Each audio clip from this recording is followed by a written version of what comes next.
and maybe you'll break through the fog of confusion, doubt, and illusion. The illusion created by the grand illusionist Barack Obama. Barack Obama is the greatest illusionist in the history of the presidency. Make no mistake about it, he's a grand illusionist. And instead of screaming in German, he talks softly. And he threatens everyone in the United States of America on a daily basis with his reign of terror, while not threatening ISIS. ISIS is taking over one city after another, and he and his sorority are telling us that they don't stay awake worrying about it at night. It's nothing. You hear this? The world is burning, and he's attacking American police. So I want to go back to how the Gestapo was born in Germany, so maybe you'll understand the danger we are in. Because Obama and Loretta Lynch, the Attorney General, have announced they're giving out $163 million to community organizations like the Cincinnati Black United Front and the ACLU to take over the police and teach them how to behave. Community organizers on crime-filled streets. So what does that have to do with Germany, 1930s, and Hitler? Well, you listen and figure it out. Okay, I gave you the background. In the beginning, first thing Goring did as a Minister of the Interior, the Attorney General at the time, was prohibit regular uniformed police from interfering with Nazi brown shirts out on the streets. So the brown shirts were able to take advantage of police leniency to loot shops at will, terrorize anyone unfortunate enough to be caught in the wrong place at the wrong time. That's your inner city gangs. That's what just happened in Ferguson and Baltimore and New York.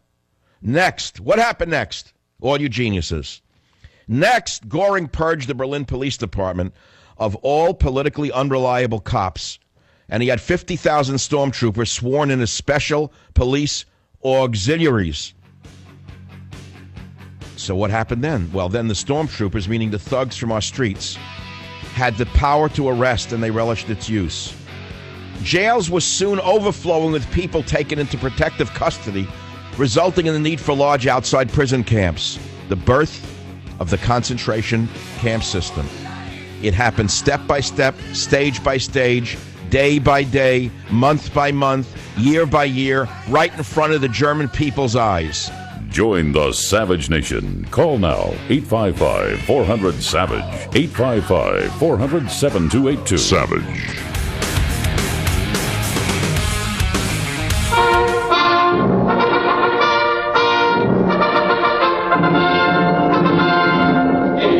Some communities have the odds stacked against them and have had the odds stacked against them for a very long time, in some cases for decades.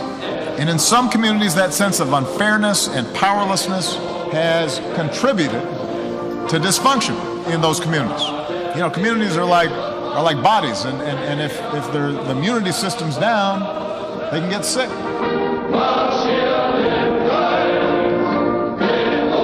And the march to fascism goes on right in front of our eyes by the grand illusionist. For 2 segments now, I've been showing you what happened in Germany, how the Gestapo, that's the secret police, were born under Hitler, and how Obama is, step by step, stage by stage, copying the same playbook. You say, oh, come on, you're crazy.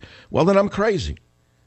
Have me locked up and put into a state mental hospital so you can listen to the fools who say it's not happening. Doesn't have to be an exact parallel to be a parallel, does it? So he appointed as Minister of the Interior Goring to control the police. Obama appoints his Attorney General, first Holder the fascist, and now Loretta Lynch, fascist junior, to attack the local police. That's the first thing Loretta Lynch did. The first thing the fascist in a skirt did was go after the police in America. Make no mistake about it. She didn't go after the gangs after Baltimore. She went after the police. So which side is she on?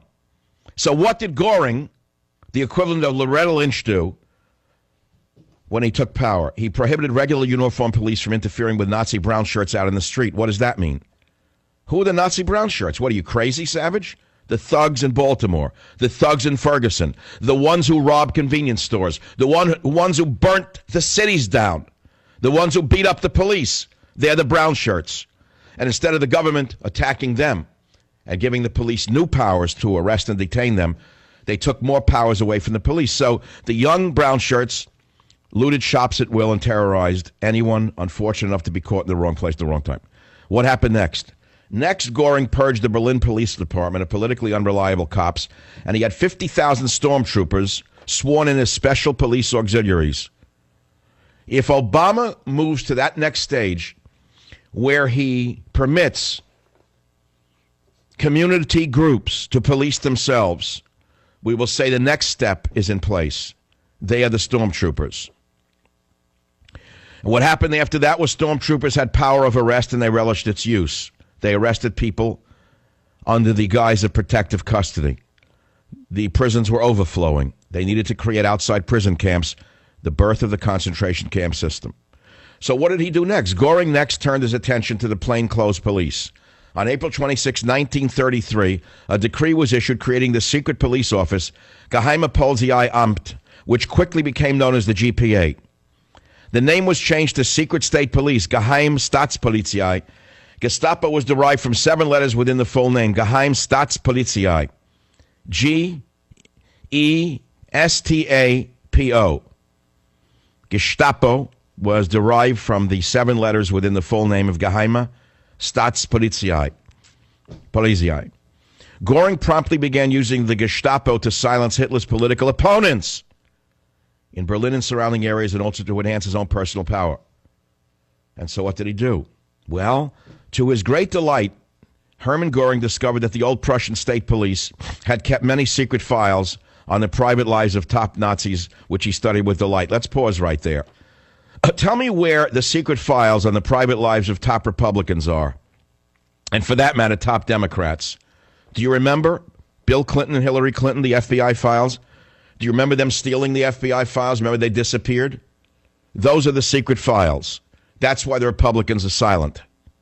That's one estimation of why. It doesn't have to be the reason. It could be plain cowardice and greed on their part as well. It could be as simple as they're just greedy dirtbags.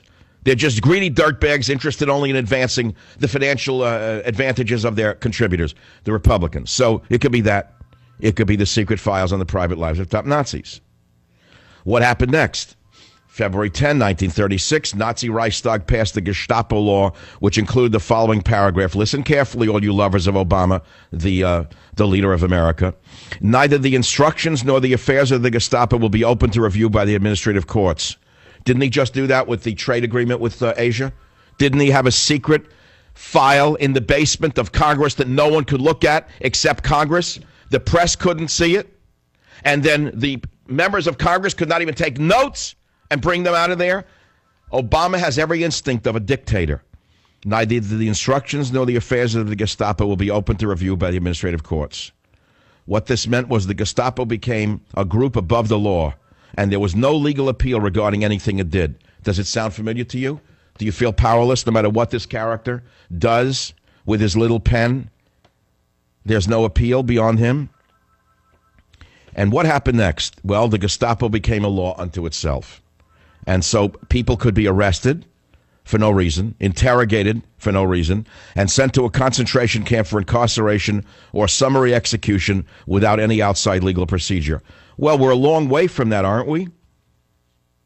Pause. Someone could be arrested in America now for what? Interrogated for what? For what? I don't know. Maybe you disagree with some of his policies and you're a threat to national security. Maybe that'll be a new law of Loretta Lynch. The Grand Illusionist put out a thing on climate change last night that has people who are sane shaking their heads saying, he says, climate change causes allergies, asthma, downpours, poverty, and terrorism. Now, you'd have to create this as a fictional script for a country that's gone mad, that has an insane leader, to believe that a president would be able to get away with this after failing on every front. ISIS, who is incorporating slavery, kidnapping, murder, destroying artifacts going back 1,000 years. This is what this demented fool is doing? He's giving a speech on climate change to the Coast Guard? Yes, he did. He did. He says that's a part of readiness, is dealing with climate change. Listen to clip 1. This is your leader. Climate change poses a threat to the readiness of our forces. Many of our military installations are on the coast, including, of course, our Coast Guard You know he doesn't stations. believe. Stop. You know, I want you to listen to his voice. He is reading a script written for him by some very dangerous, demented people, evil people, and he doesn't believe a word of it. I want you to listen to the hollowness of The Grand Illusionist. Play clip 1. Climate change poses a threat to the readiness of our forces. Many of our military installations are on the coast, including, of course, our Coast Guard stations. Around Norfolk, high tides and storms increasingly flood parts of our Navy base and an air base. In Alaska, thawing permafrost is damaging military facilities. Out west, deeper droughts and longer wildfires could threaten training areas our troops depend on. So politicians who say they care about military readiness ought to care about this as well. This is his problem, not those who rape, kill, pillage, take over cities, and enslave hundreds of thousands of people. Not one of the greatest displacements of a population in modern American times caused by his failed policies in the Middle East. No, he's talking about seawalls. He's seawalls now and global warming taking over the world. Well, I rest my case. It's now time for you, the listener, to be heard from. But before I go to you, because I'm not out of steam, I'm just building up ahead of steam, I want to turn to answers to the questions that I posed on michaelsavage.com, possibly to be included in my next nonfiction book. I want to read some of the solutions that people have out there instead of just complaining about the emerging maniac, the maniac's emerging fascism, rather. And I'd also like to reiterate that Countdown to Mecca, the novel, all royalties that I get, I figured out what I'm talking about here. Any royalties I earn beyond my advance, I will give 50% to my Savage Legal Fund and the Savage Scholarship Fund. Period. End of story. That's a commitment. Write it down. It's permanent. That's in permafrost. So if you want to do good and you want to enjoy yourself, you want to support the show, I suggest you go and grab the book before it's buried completely. It's a great book, by the way. Someone who really reads thrillers, who reads 3 of them a week, wrote an interesting email last night to me. I don't think I can find it in a moment's notice. No, I can't find it. It's very hard for me to do this while doing a show, but I might be able to. I'll find it. Don't give me a second. I like multitasking. It challenges me and frightens me. It makes me, here it is. Savage, your book Countdown to Mecca is good. Very interesting plot twists. The characters are believable and compelling. Very good descriptions of the characters enable the reader to become engaged with the sentiment in the plot. Congratulations, Savage. This is a fine book. I cannot foresee the ending, which is very important. It keeps the reader involved. I got another one later on Countdown to Mecca from someone who said one line. It is a very good book. You should be very proud of this effort. It's very hard to tell a complicated story like this in multiple geographies. Countdown to Mecca. So it's set in several countries. Characters are... I think it's too many characters for the average audience of the thriller genre. In fact, what I did was, because I'm a complicated man with a complicated mind, I like complicated stories, I created too many characters, perhaps, for the average reader. They like 1 to 2 characters. It should be Sylvester Stallone and 2 people around him, and then a Barbie doll girl who is also a martial artist and a machine gun expert, who's also a sex kitten. That would be about the most the average American could handle in the Weinstein mind, the mind of the Weinsteinites out there. So what I did was I put in the front of the book what I used to see in Russian novels, a cast of characters. I explained them in the front so you could go back and forth. Did you look at this yet, Robert? You got your book, right? Cast of characters: Jack Hatfield, Doc Batson, Dover Griffith, Sammy Michaels, Saul Minsky, Boaz Simpson, Rick, Carl Forsyth, Piotr Ansky, Thomas Brooks, Montgomery Morton, Stephen Reynolds, Andrew Taylor, Anastasia Vincent, Ritu Miwa, Daniel Jeffries, Helmut Schoenberg, and Bernie Peters. So that you have your little cast of characters, and it reads like an old-fashioned novel. So if you're literate and you like real books, I recommend that you grab it as soon as you can, because we're getting reports that, yes, it's there, but you're not going to believe what you're about to hear. John, are you there? John is gone with the wind. It's okay. People come, people go. Let's go to the next callers. Book from 1964. No, I don't want to do that. WMAL in Washington, D.C. Debbie, thanks for joining us. What's on your mind? Hi, Michael. Thank you so much for taking my call.